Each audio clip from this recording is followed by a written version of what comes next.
எண்ணெய் ஊற்றிக்கலாம். நம்ம இப்போ ப்ரெக்னென்சி டைமில் கோவக்காய் செஞ்சு சாப்பிட்டா எவ்வளோ பெனிஃபிட்டுங்கிறத நம்ம பார்க்க போகிறோம். கொஞ்சமாக எண்ணெய் ஊற்றிட்டு நம்ம என்ன பண்ண போகிறோன்னா, இப்போ கோவக்காவை இதில் கொட்டி வணக்க போகிறோம்.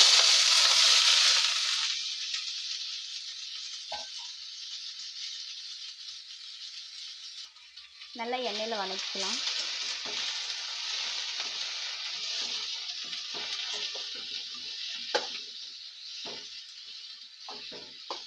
நல்லா வேகணும், நல்லா எண்ணெயிலே வெந்து வரணும், அப்போ தான் நல்லாயிருக்கும். ஃப்ளேம்லேயே வச்சு நம்ம இந்த மாதிரி வணக்கிக்கலாம். இதுவே நம்ம கொஞ்சம் நல்லா வணங்கி சுண்டி வரணும், அப்போ தான் நல்லா கசப்பு இல்லாமல் இருக்கும். நாம் நல்லா இந்த அளவுக்கு வறுத்து எடுத்துக்கலாம். நம்ம திரும்ப கொஞ்சம் எண்ணெய் ஊற்றிக்கலாம். கொஞ்சமாக ஊற்றிக்கலாம்.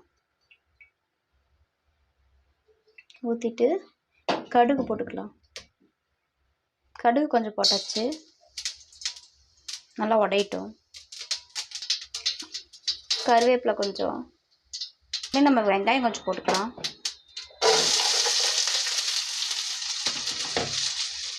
நான் வந்துட்டு வெங்காயம் நல்லா ஒரு பெரிய சைஸ் வெங்காயத்தை எடுத்திருக்கேன்.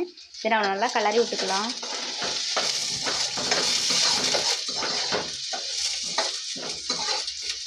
கொஞ்சம் நல்லா வெந்து வரட்டும், அது வரைக்கும் வேகட்டும். இப்போ நான் என்ன பண்ணுறேன்னா, தேவையான அளவுக்கு உப்பு போட்டுக்கலாம். நல்லா வெங்காயத்துலேயே போட்டு நல்லா கிளறி விட்டுக்கலாம். நல்லா வெங்காயம் இந்த அளவுக்கு வெந்ததுக்கப்புறமேட்டு நம்ம ஆல்ரெடி வதக்கி வச்சுருக்கோம் இல்லையா கோவக்காய், இந்த கோவக்காய் போட்டுக்கலாம்.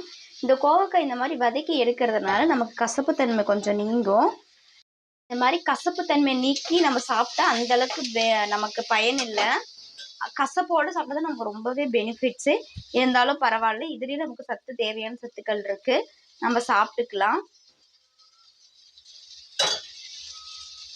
கொஞ்சம் நல்லா வேகட்டும். நம்ம வெந்தோடனே கொஞ்சம் மிளகாத்தூள், கொத்தமல்லி தூள்லாம் ஆட் பண்ணிக்கலாம். இப்போ கொஞ்சம் நல்லா வேகட்டும். அடி பிடிக்காமல் இருக்க நம்ம கொஞ்சமாக இதில் தண்ணி ஊற்றி வேக வச்சுக்கலாம். கொஞ்சமாக தான் ஊற்றணும், ரொம்ப அதிகமாக ஊற்றக்கூடாது. அப்படி கிளறி விட்டுக்கலாம். நல்லா இதிலேயே வெந்து வந்துடும். வெந்ததுக்கப்புறமேட்டு நம்ம மசாலாலாம் ஆட் பண்ணிக்கலாம். நம்ம கன்சீவாக இருக்கங்காட்டின்னா தண்ணியில் விட்டு வேக வைக்கிறோம். அப்படி இல்லை அப்படின்னு இது பண்ணும் போது நம்ம எண்ணெயிலே வேக வச்சு சாப்பிட்டாலும் நல்லாயிருக்கும். ஆனால் நம்ம அதிகமான எண்ணெய் வந்து எடுத்துக்கூடாது. அதனால் நான் தண்ணியில் விட்டு வேக வச்சு எடுத்துக்கிறேன். நமக்கு வந்துட்டு கோவக்காய் கன்சீவாக இருக்கும்போது சாப்பிட்லான்னு தெரியும். எல்லா விதமான காயுமே சாப்பிட்லாம். ஒரு கீரை, ஒரு காய் சாப்பிட்லாம். நமக்கு எல்லாத்துக்குமே இருக்கக்கூடிய மிகப்பெரிய டவுட்டு, அதை எப்படி சமைச்சு சாப்பிட்ணும் அப்படிங்கிற சந்தேகம் தான் வரும். அதனால தான் இந்த வீடியோ போடுறேன். என்னடா குக்கிங் டிப்ஸில் போட்டுட்ருக்காங்க, ப்ரெக்னென்சி டிப்ஸில் வந்து குக்கிங் போடுறாங்கன்னு நினைக்காதீங்க. என்னோடய அனுபவத்தில் சொல்கிறேன். இதெல்லாம் சாப்பிட்ணுன்னு நமக்கு தெரியும், ஆனால் அதெல்லாம் எப்படி சாப்பிட்ணுன்னு தெரியாது. அதுக்காக தான் இந்த வீடியோ. நமக்கு நல்லா இந்தளவுக்கு வெந்து வந்திருக்கு. இதில் நம்ம மசாலா ஆட் பண்ணலாம். நம்ம இதில் கொஞ்சம் மிளகாத்தூள் போட்டுக்கலாம். கொஞ்சமாக தான் மிளகாத்தூள் போடுறோம். கொஞ்சமாக கொத்தமல்லி தூள் போட்டுக்கலாம். நம்ம மசாலா ஐட்டம் வந்து நிறைய சேர்த்து சாப்பிடக்கூடாது. வெய்ய காலத்தில் நமக்கு டிசென்ட்ரி ஆகிடும். கொஞ்சமாக கரம் மசாலா, இவ்வளோதான். இவ்வளோத்தையும் நம்ம போட்டு கிளறி விட போகிறோம்.